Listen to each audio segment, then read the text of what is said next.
Ito na ang latest ng Mixed Topics, mainit na showbiz ganap. Trending na naman sina Alden Richards at Catherine Bernardo na mataan ang Katden na magkasama sa Pepsi National Summit 2024 event. Habang abala si Catherine sa pag-ho-host sa event, muling nagkita ang landas ng dalawa sa nasabing event. Si Catherine Bernardo herself is the longest Pepsi endorser. Dati ang kasama ni Catherine bilang endorser ng Pepsi ay ang kanyang dating kasintahan na si Daniel Padilla, ngunit si Catherine na lang ang nanatili bilang endorser ng Pepsi. Si Alden Richards naman ang nag-e-endorso ng Sting Energy Drink. Nagkita ang kapamilya star na si Catherine at kapuso star na si Alden sa event. Nang makitang spotted ang dalawa sa event, maraming mga netizens, lalo na ang mga Katden fans, ang kinilig. Lalo pagkatapos ng event, ay medyo nakapag-usap din ang Katden kahit papano. Pagkatapos ng event ay nagpaalam na si Catherine kay Alden dahil mayroon pa siyang ibang gagawin para sa trabaho.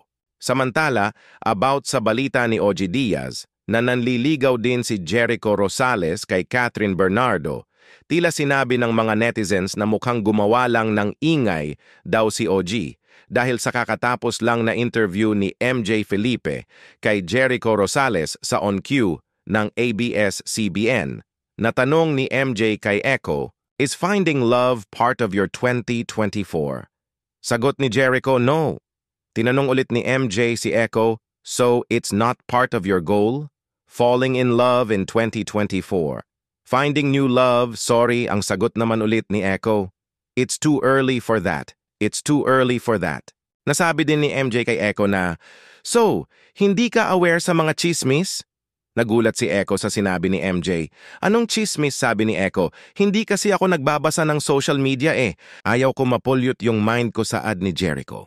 Dahil sa mga sagot ni Jericho sa interview niya, tila hindi naman pala totoong nanliligaw itong si Echo kay Catherine, gaya ng sabi ni OG Diaz na galing daw sa kanyang source.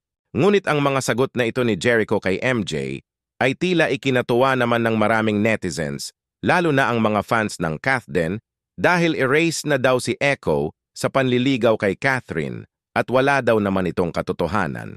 Out of the frame na daw si Jericho, si Alden at Catherine naman daw ang bagay.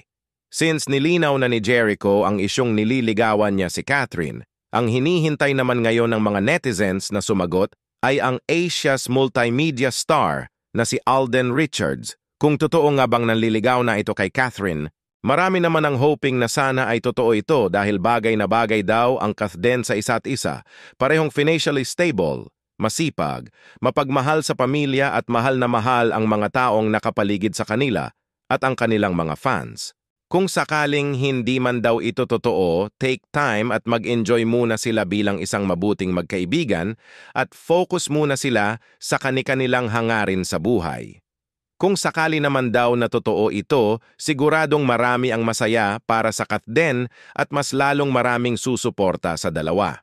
Wala naman daw silang nakikitang masama kung ma-fall in love ang Katden sa isa't isa dahil nasa tamang edad at tila botong-boto din ang pamilya ni Catherine kay Alden. May mga nagsabi din na parang pinoposes ni Alden ang mga katangian ng isang lalaki na gusto sana ng pamilya ni Catherine na makilala niya in the future. Nakikita nilang nasa katangian ni Alden ito bilang isang lalaki. Makikitang parang nag-aalala din at fragile na si Catherine pagdating sa pag-ibig at pinoprotektahan lang siya ng kanyang pamilya na baka masaktan lang siya ulit.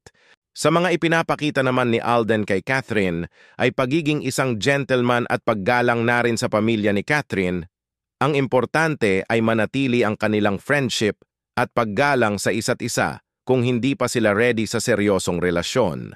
Marami namang mga fans ng Katden na susuportahan pa rin daw nila ang dalawa maging magkarelasyon man sila o magkaibigan lang. Ang importante daw ay nag-e-enjoy sila at panatilihin ang friendship na meron ang Katden at syempre sabik din kasi ang mga fans para sa mga future projects ng Katden. Dahil hindi lang sa real life sila bagay na bagay, kundi kung saan sila nag-umpisa, ang on-screen partner noon dahil swak din daw sila sa big screen at nasasabik na ang mga fans sa aktingan ng dalawa. Samantala, kasado na rin ang paggawa ng Hello Love Goodbye Part 2 na uumpisahan umano ito sa August 2024. Nagpunta na rin si Direk Cathy Molina sa Canada para sa movie screening nito at dumalo sa Cinefilm Fest 2024 sa Toronto kasama ang writer na si Miss Carmi Raimundo. Hindi na rin makapaghintay ang mga fans ng Katden sa Part 2 ng Hello Love Goodbye, lalong-lalo na sa real-life score ng Katden dahil nakakakilig naman daw talaga ang Katden sa tuwing magkasama silang dalawa.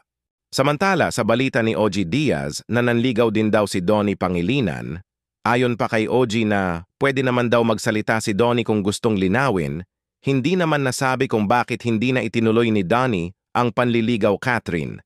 Wala pa man kumpirmasyon ng mga balita ni OG tungkol sa mga taong involved kung saan masaya ang Katden at iba pang taong involved maging masaya na lang tayo sa kanila at patuloy silang suportahan.